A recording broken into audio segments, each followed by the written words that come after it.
means to just get by with doing the least I can do. All I know is how to be the one who goes hard, working to see it all through. I'm not gonna wait around, these feet are gonna hit the ground. Do it with all of my heart. I'm gonna do whatever it takes to make it happen. Whatever it takes, I'm gonna give it my all. Eliminate all distractions. Every day, no matter the stakes, I'm gonna do whatever it takes to make it happen. Whatever it takes, I'm gonna give it my all. Eliminate all distractions. Every day, no matter the stakes, whatever it takes. Oh yeah, whatever it takes. I don't know how it feels to only put in half of the effort I can give. All I know how to do is to aim for the stars. That's the only way to live. I'm not gonna wait around, these feet are gonna hit the ground. Do it with all of my heart. I'm gonna do whatever it takes to make it happen. Whatever it takes, I'm gonna give it my all. Eliminate all distractions. Every day, no matter the stakes, I'm gonna do whatever it takes to make it happen. Whatever it takes, I'm gonna give it my all. Eliminate all distractions. Every day, no matter the stakes, whatever it takes. Oh, whatever it takes. I gotta do whatever it takes. You gotta do whatever it takes. We gotta do whatever it takes. I gotta, you gotta, we gotta do. Oh, I'm gonna do whatever it takes to make it happen. Whatever it takes, I'm gonna give it my all. Eliminate all distractions. Every day, no matter the stakes, I'm gonna do whatever it takes to make it happen. Whatever it takes, I'm gonna give it my all. Eliminate all distractions. Every day, no matter the stakes, whatever it takes. Oh yeah, whatever it takes. Yeah.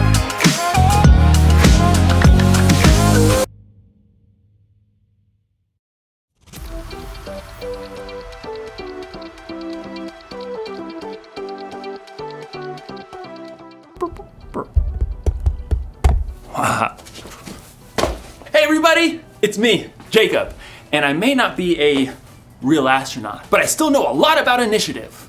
Initiative is seeing what needs to be done and doing it. So, it's doing what needs to be done. Yes, but first you have to see what needs to be done. You have to look for the needs around you. They know all about this in space travel. Let's say, for instance, they decide to go from the Earth to the moon. They don't just get in their rockets, strap themselves in, and take off. No. Hey phone, how do I get to the moon? No. They spend months, even years, planning for every trip. They prepare for things that might go wrong and have backup plans in place to help protect them. They look out for things that might get in their way, like other aircrafts or satellites. Look out for that asteroid! Oh, that was a close one. They decide before they even start the trip exactly where they're gonna go and how they're gonna get there. They know Aw, man. I ruined the moon! That was not part of the plan. But good thing, I had a backup plan. This moon is much sturdier. In today's story, we'll hear more about Nehemiah, who had a plan to make the city of Jerusalem stronger. And there was more to that plan than just rebuilding the wall. Nehemiah could have used a smartphone. Knock knock, who's there? It's phone. Hey, phone, question. How do I make Jerusalem stronger? Or maybe not. I'll see you in a few. The Bible. It's 66 books of history, stories, letters, and poetry that fit together to form God's one big story. the epic adventure of how he created us and loves us so much that he made a way to rescue us. As we travel through the Bible, from Genesis to Revelation, we discover people who met God and found their lives changed forever. Now, for an amazing story, inspired by the book of Nehemiah, chapter 5, verses 1 through 12. Nehemiah had traveled all the way from the king's palace of Persia to the broken down city of Jerusalem. And there, with God's help, he rallied all the Jews living there to begin the epic job of rebuilding that city's walls. Who's with me? I say, let's start rebuilding. At first, the work went well. Each family or group took a different part of the wall to work on. We're making record time. Nehemiah and the people even managed to ignore taunts and threats from neighboring nations who did not want to see that wall rebuilt. If a fox climbs on that pathetic thing, it'll fall right down. The God of heaven will give us success. So it seemed like nothing was going to stop this big project until new trouble showed up. From inside the walls, a group of Jews in ragged cloaks came to look for Nehemiah where he was working on the wall. There's not enough food for everyone. We're being forced to sell our fields and vineyards just to buy grain. There's hardly enough to keep us alive. The king's taxes are high. We have to borrow money, but then we can't even pay the high interest. Interest was extra money the people had to pay back. It was so high they could hardly keep any of the money they made. Who's making you do this? Other Jews, our own relatives. We even had to send our children to work for them as slaves. We have nothing left. Please help us. This is not right. It's not right at all. I'll take care of it. Nehemiah was so angry that he didn't trust himself to act in the moment. Instead, he thought it over for a time. God, what do I do about this?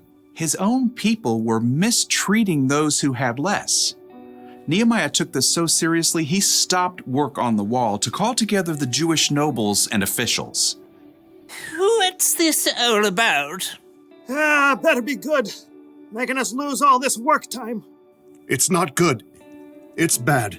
You're charging your own people interest. It's not like it's that much. I mean, we can't loan money for free, right? Do you have to ask me this? Think about it. Many Jewish people were sold as slaves to other nations, and we had to buy them back and bring them home. Now, you're charging so much interest, they are forced to become slaves again. Oh. No one could argue with Nehemiah. They listened quietly to his next words. What you're doing is not right. We have to show respect for God. Look, I am lending money and grain to the people who need it, and so are my relatives, but we aren't charging any interest. So, what should we do now? If you've taken anything in payment, give it back. Fields, vineyards, olive groves, houses, give it all back. Even the interest that you've charged, do it now. God moved in the hearts of the people because instead of arguing, they agreed. We'll give it back. We won't make them give us anything else. We'll do just as you say. Very good. Nehemiah sent for the priests so that the nobles and officials could make this promise before God. You must keep this promise, or God will deal with you. Amen. Immediately, the officials did as they said. Here are the papers. The vineyard is yours again. Oh, thank you. I've been working years to get it ready for a good harvest. I took too much. This is yours. This means my son can come home now.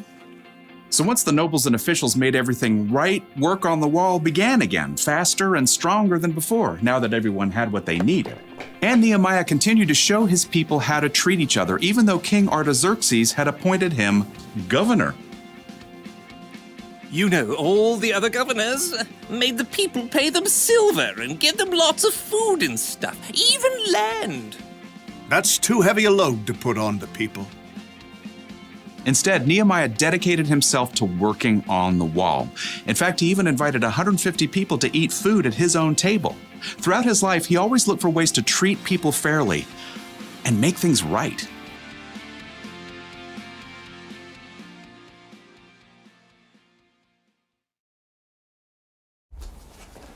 The city of Jerusalem was in trouble because the walls had been broken down. But that wasn't the only thing that was broken.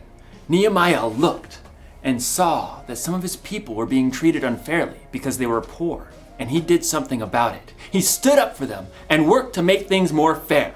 Initiative starts with seeing what needs to be done, and more often than not, it starts with seeing who needs to be helped and what needs to be made right.